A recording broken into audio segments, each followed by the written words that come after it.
নমস্কার। আজ আমার আরেকটি নতুন ব্লগে আপনাদের সবাইকে স্বাগত জানাই। আশা করি আপনারা সবাই ভালো আছেন, আমিও ভালো আছি। আজ শনিবার, এখন সকাল 10টা মতন বাজে।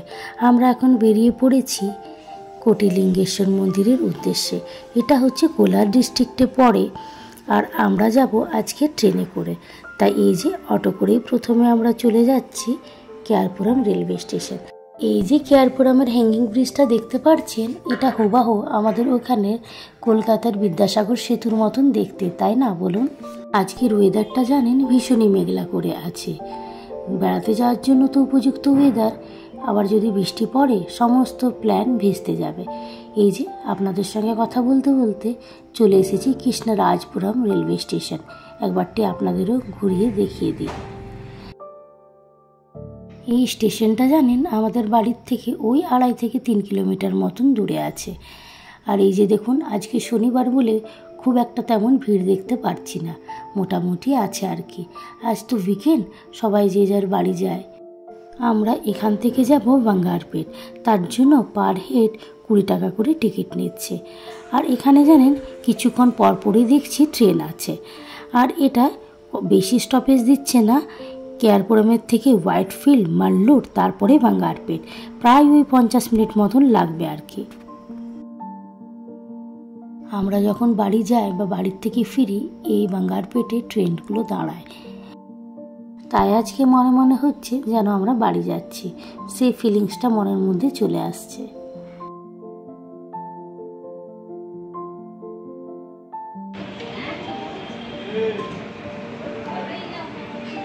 এই যে আমাদের ট্রেন চলে এসছে, এখন ওই 11টা 10 মতন বাজে। আর যে ট্রেনটা করে যাচ্ছি সেটা হচ্ছে মেমো ম্যারিকোপাম।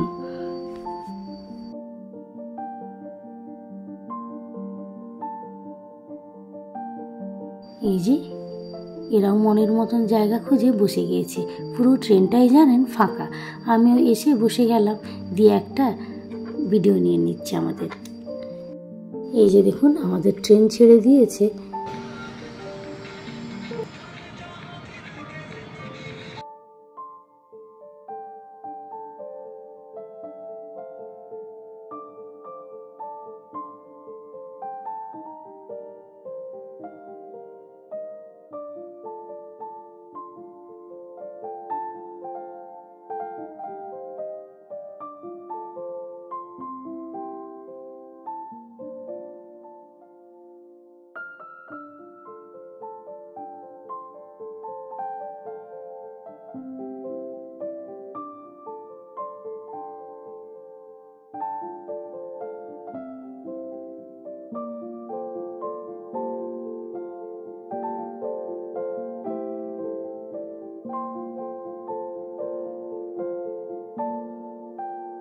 এই যে এখানে ট্রেনটা একটু দাঁড়িয়েছে, তাই আমি ভাবলাম পুরো জায়গাটার একটা ক্যামেরা বন্দি করে রাখি। আর দেখুন কি সুন্দর চারিদিকে সবুজ হয়ে আছে। আর এখানেও জানেন প্রচুর চাষবাস হয়। ট্রেন দিয়ে যখন যাচ্ছি দুপাশে দেখছি কফি চাষ থেকে নিয়ে আরও অনেক রকমের চাষ। আমি তো সমস্ত গাছ চিনি না।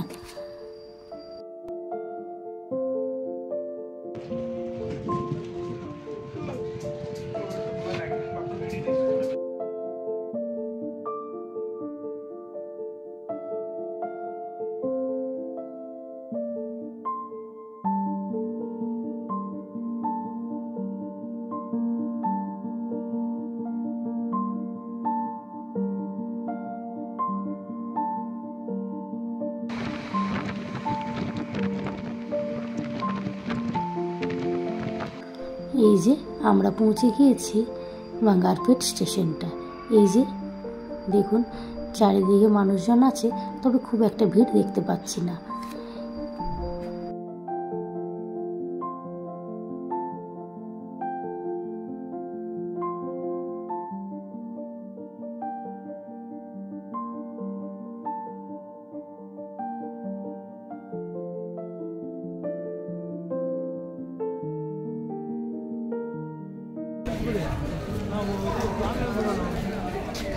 এবার আমরা ব্রিজ দিয়ে চেপে ডান পাশে চলে যাব। সেখানে অটো বাস সমস্ত কিছু পাওয়া যায়।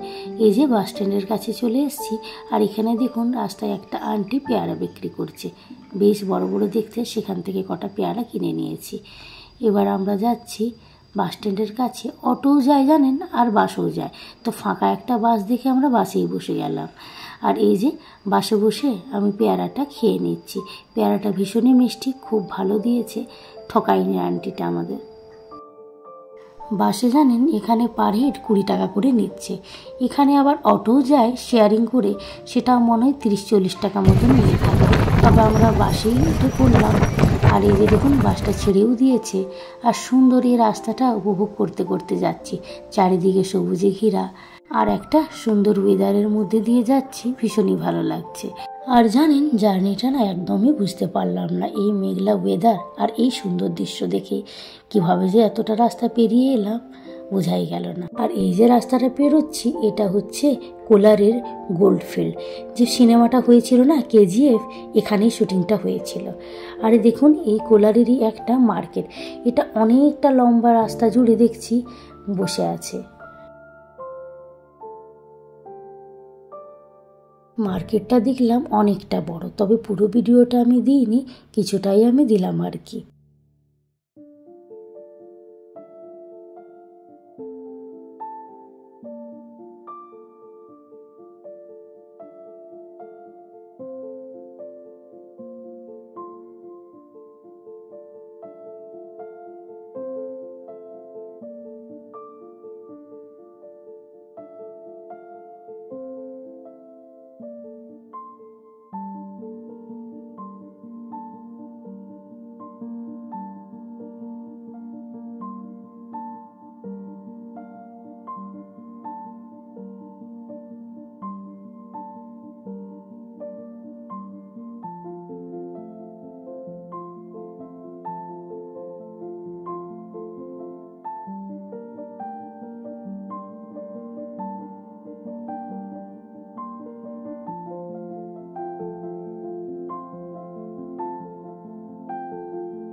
এই যে দেখুন আমরা পৌঁছে গিয়েছি আমাদের গন্তব্যে।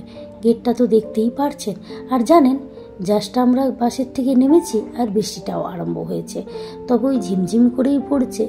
তার মধ্যে খানিকক্ষণ আমরা দাঁড়ালাম, তারপরে বেরিয়ে পড়লাম। এই বৃষ্টি তো ছাড়বে না আজকে। আর এই দেখুন রাস্তা জুড়ে সমস্ত দোকান আছে, ফুল, মালা, মিষ্টি, প্রদীপ বিক্রি হচ্ছে। আমরাও একটা দোকানে গিয়ে দাঁড়িয়ে গিয়ে এই সমস্ত জিনিসগুলো নিয়ে নিচ্ছি। আমরা তো পুজো দেবই, প্রথমবার আমরা এসেছি, আর সঙ্গে দাদাও পুজোর জন্য জিনিস কিনে নিয়েছে। জানেন এই দাদার এটা নিয়ে প্রায় 8বার মতন হয়ে গিয়েছে। আমরা সবাইকেই বলেছিলাম আসতে, দিদিও কখনো আসেনি, তবে দিদির আজকে কাজ ছিল শাশ্বতীদের, আর মমিরও কিছু কাজ ছিল, সে কারণে ও আসেনি। রুবিদেরও বলেছিলাম, ওরাও বলল আমাদের কিছু কাজ আছে, যাওয়া হবে না। তবে ওরা সবাই বেড়াতে এসেছে এখানটা, দিদি আসেনি আর আমরা আসিনি।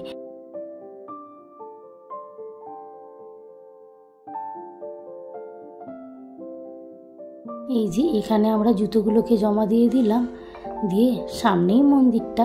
এবার আমরা মন্দিরে ঢুকে যাব। এই যে দেখুন এখানে প্রতিটা মন্দিরে যেখানে বেশি ভিড় হয়, যেখানে মানুষ আসে, সেখানে এরকম করে ঘেরা দেওয়া থাকে।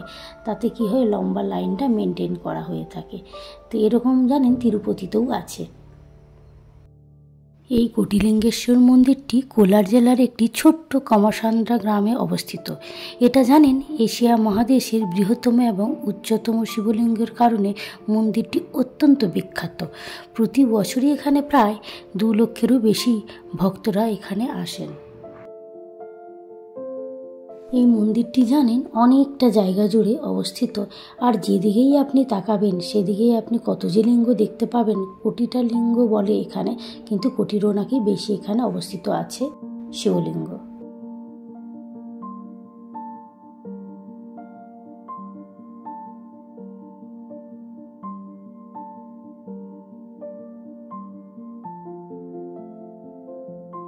এই যে দাদা প্রথমেই পুজো দিয়ে দিচ্ছে, দাদার থেকে আমি একটু শিখে নিচ্ছি।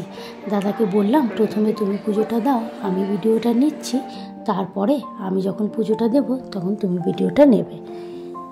এই যে দেখতেই পাচ্ছেন চারিদিকে কত শিবলিঙ্গ আছে, আরও দেখাবো, এখনো অনেক দেখতে বাকি আছে।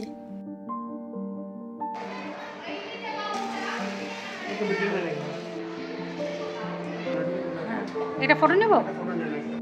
এবার আমাদের পালা, আমরা দুজনে মিলে প্রথমে মালা পরিয়ে দিচ্ছি শিবলিঙ্গে।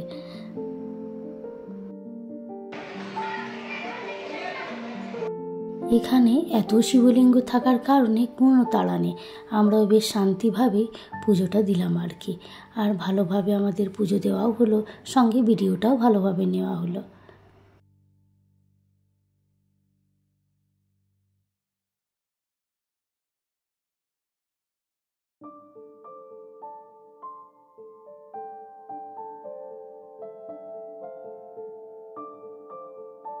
এই মন্দিরটি 1980 সালে স্বামী শম্ভুশিব মূর্তির দ্বারা নির্মিত।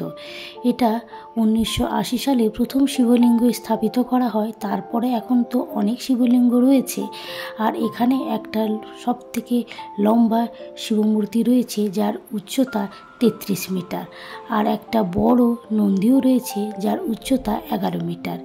এই মন্দির প্রাঙ্গণে মোট 11টি মন্দির রয়েছে, যেমন বিষ্ণু, ব্রহ্মা, মহেশ্বর, আরও অনেক।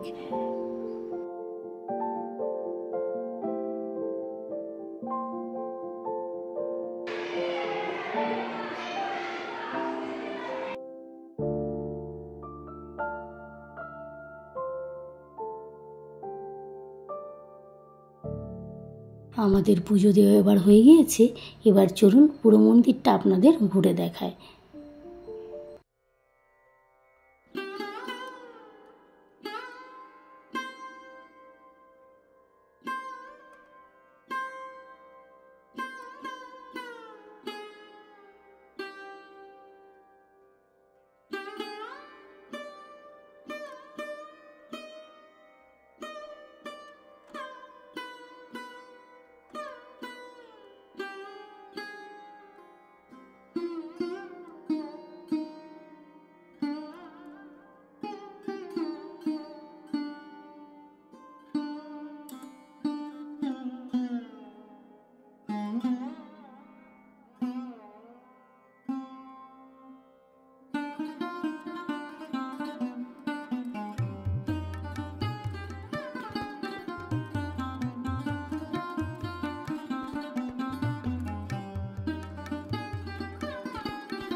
বৃষ্টি জানেন কন্টিনিউ পড়েই যাচ্ছে, শেড থাকার কারণে আমরা পুরোটাই ঘুরতে পারলাম।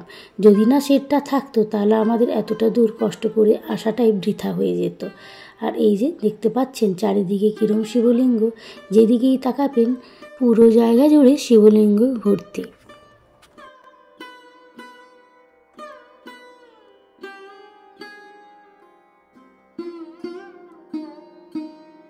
এই সেই বড় শিবলিঙ্গটা, যেটা কিনা 33 মিটার মতন উচ্চতা রয়েছে, আর এই নন্দীটার যার উচ্চতা 11 মিটার মতন রয়েছে। দেখছেন চারিদিকে কিরম ভিড়, এই বৃষ্টির মধ্যেও কিন্তু মানুষজনেরা এসেছে। দেখুন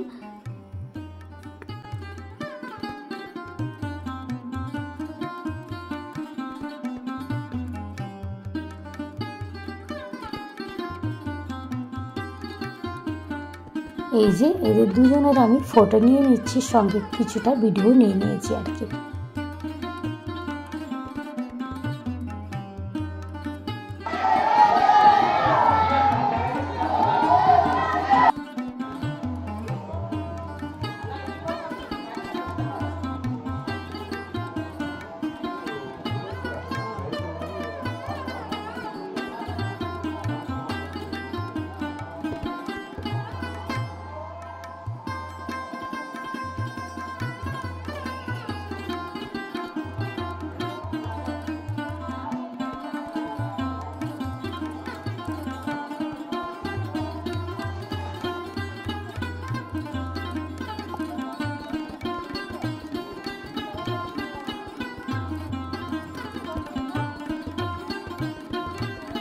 এই বেড়াতে বেড়াতে আমাদের প্রায় 4:45 মতন বেজে গিয়েছে।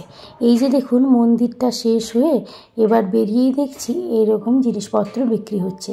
নানান ধরনের ছোট বাচ্চাদের বলুন বা বড়দের বলুন সব কিছু বিক্রি হচ্ছে। জানেন আমাদের প্রচণ্ড খিদে পেয়ে গিয়েছে, দাদা আর সংগ্রাম আর থাকতে পারছে না, কিন্তু মেয়েরা জানেন তো এই জিনিসপত্র দেখলে কিনি আর না কিনি একটু জিনিস তো নেড়ে চেড়ে দেখবেই মেয়েরা, তাই না বলুন।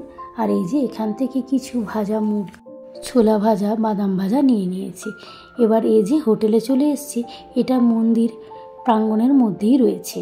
তো আমরা 3টে মিলস নিয়ে নিয়েছি, প্রতিটি মিলের দাম নিয়েছে 70 টাকা করে। আমাদের 3 জনের 210 টাকা মতন লেগেছে আর কি। খাবারটা বেশ ভালো আর গরমও রয়েছে।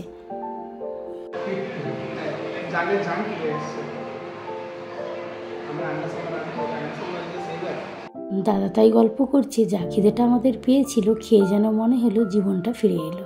আর এই যে দেখুন আমরা বেরিয়ে পড়েছি, এখন আর বৃষ্টি পড়েনি, তবে এই যে বৃষ্টির জলগুলো জমা হয়ে আছে। এবার আমরা এখান থেকেই অটো করে নিচ্ছি আর কি। এই যে অটোতে বসেও গিয়েছি, আমরা শেয়ারিং অটোতে চেপেছি, তবে আমাদের পার হেড 50 টাকা করে লাগলো। এটা একটা চাটের স্টল, এটা বাঙ্গারপেট চাট এখানে খুবই ফেমাস। তো সেখানে আমরা চলে এসেছি। এখানে মনে হয় কিছু হয়েছে তাই একটু অন্ধকার। যাই হোক আমরা চাট খেয়ে নিয়েছি। এবার আমরা এই যে স্টেশনে যাচ্ছি, টিকিটটা করে নেব। এই যে দেখতেই পাচ্ছেন এখানে স্টেশনটা বাঙ্গারপেট। ভিডিওটা তাহলে আজকে এখানেই শেষ করছি। আর ভিডিওটা কেমন লাগলো অবশ্যই কমেন্টের মাধ্যমে জানাবেন। ভালো লাগলে একটা লাইক করে দেবেন। আর যারা এখনও সাবস্ক্রাইব করেননি তারা সাবস্ক্রাইব করে আমার পাশে থাকবেন। আপনারা সবাই ভালো থাকবেন। আবার একটি নতুন ব্লগে দেখা হবে। নমস্কার।